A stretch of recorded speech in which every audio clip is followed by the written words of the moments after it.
certain players and people like you are all global icons. You're sort of role models for the younger generation.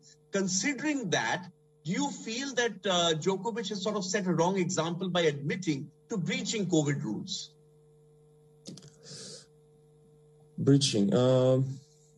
Well, for sure, he has been playing by his own rules and has been doing something that not many players had the guts to go and do, especially after ATP announced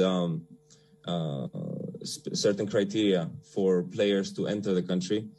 No one would have really thought, I can just come to Australia unvaccinated and not having to follow the protocols that they gave me, which is just, it takes a lot of daring to do, I think, and putting a GrandSlam kind of at risk, which is, again, I don't think many players would do that.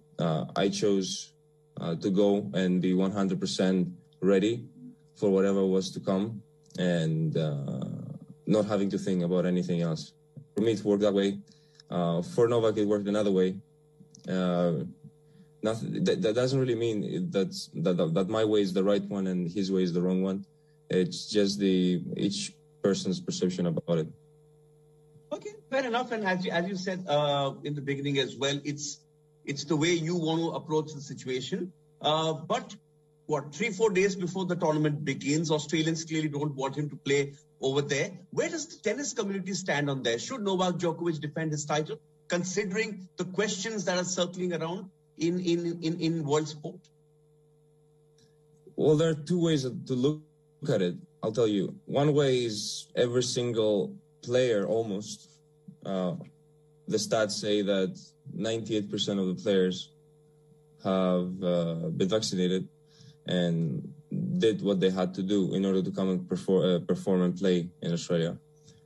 So one side of it is, we have all kind of followed the protocols in order to compete in Australia, and we've been very disciplined in that part.